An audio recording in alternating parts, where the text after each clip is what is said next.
Joab was told, "The king is weeping and mourning for Absalom." And for the whole army the victory that day was turned into mourning, because on that day the troops heard it said, "The king is grieving for his son." The men stole into the city that day, as men steal in who are ashamed when they flee from battle. The king covered his face and cried aloud, "O my son Absalom! O Absalom, my son, my son!" Then Joab went into the house of the king and said, "Today you have humiliated all your men, who have just saved your life, and the lives of your sons and daughters, and the lives of your wives and concubines. You love those who hate you and hate those who love you. You have made it clear today that the commanders and their men mean nothing to you. I see that you would be pleased if Absalom were alive today and all of us were dead. Now go out and encourage your men. I swear by the Lord that if you don't go, not a man will be left with you by nightfall. This will be worse for you than all the calamities that have come upon you from your youth till now." So the king got up and took his seat in the gateway. When the men were told, "The king is sitting in the gateway," they all came before him. Meanwhile, the Israelites had fled to their homes. Throughout the tribes of Israel, the peoples were all arguing with each other, saying, "The king delivered us from the hand of our enemies. He is the one who rescued us from the hand of the Philistines. But now he has fled the country because of Absalom, and Absalom, whom we anointed to rule over us, has died in battle. So why do you say nothing about bringing the king back?" King David sent this message to Zadok and Abiathar the priests: "Ask the elders of Judah, why should you be the last to bring the king back to his palace, since what is being said throughout Israel has reached the king at his quarters? You are my brothers, my own flesh and blood.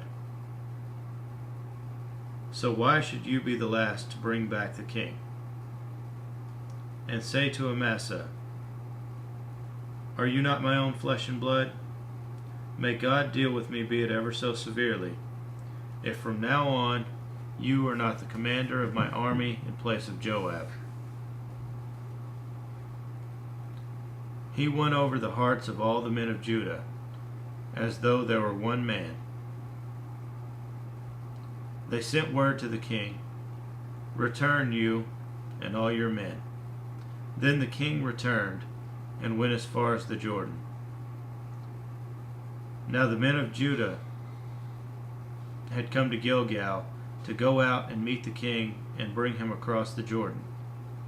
Shimei, son of Gera, the Benjamite,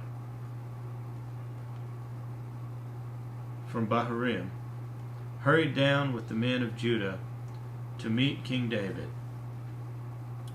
With him were 1,000 Benjamites, along with Ziba,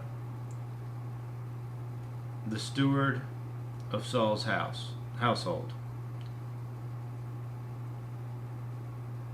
and his 15 sons and 20 servants.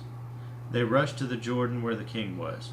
They crossed at the ford to take the king's household over and do whatever he wished.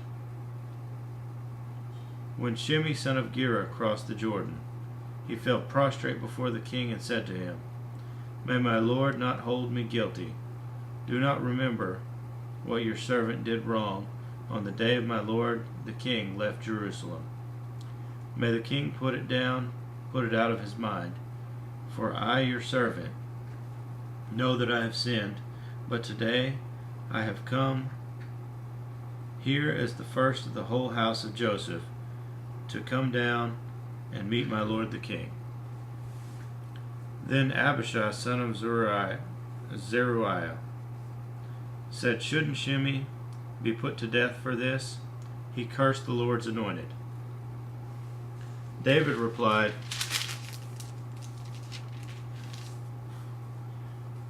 "What do you and I have in common,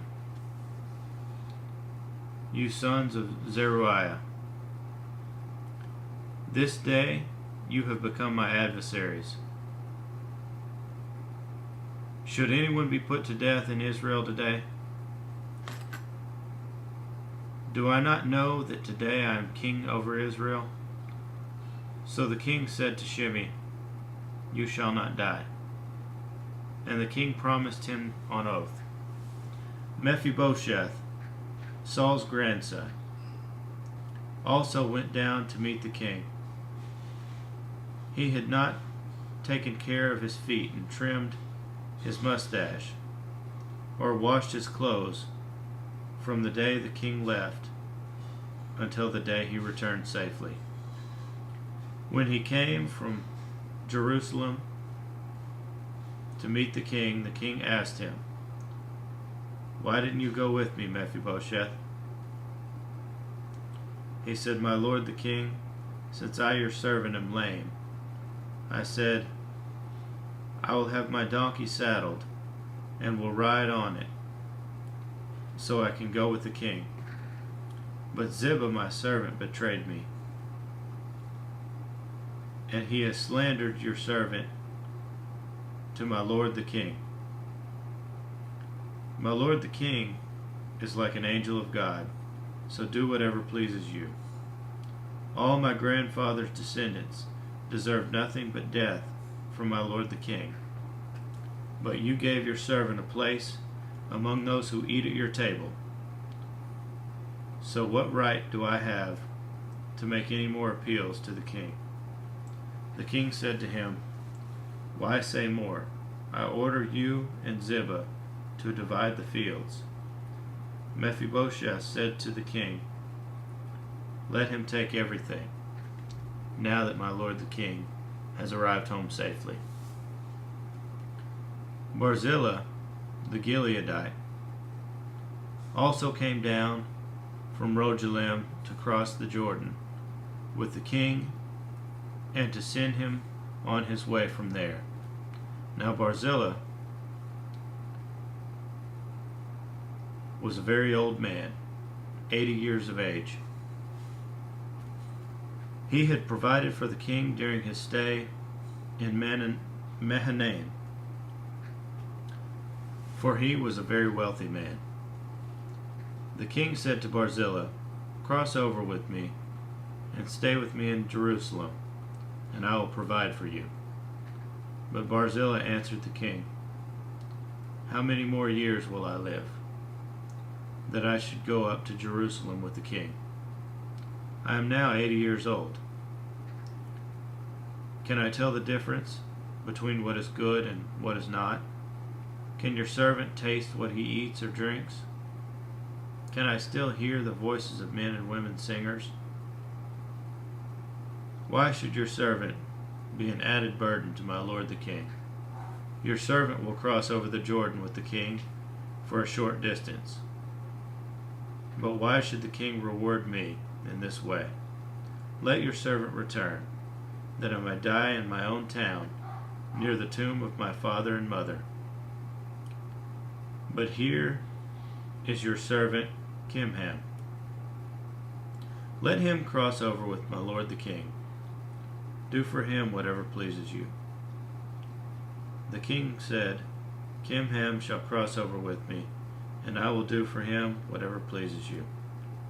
And anything you desire from me, I will do for you." So all the people crossed the Jordan, and then the king crossed over. The king kissed Barzillai and gave him his blessing, and Barzillai returned to his home. When the king crossed over to Gilgal, Kimham crossed with him. All the troops of Judah and half the troops of Israel had taken the king over. Soon all the men of Israel were coming to the king and saying to him, "Why did your brothers, the men of Judah, steal the king away and bring him and his household across the Jordan, together with all his men. All the men of Judah answered the men of Israel, "We did this because the king is closely related to us. Why are you angry about it? Have we eaten any of the king's provisions? Have we taken anything for ourselves?" Then the men of Israel answered the men of Judah, "We have 10 shares in the king, and besides, we have a greater claim on David than you have. So why do you treat us with contempt? Were we not the first to speak of bringing back our king?" But the men of Judah responded even more harshly than the men of Israel.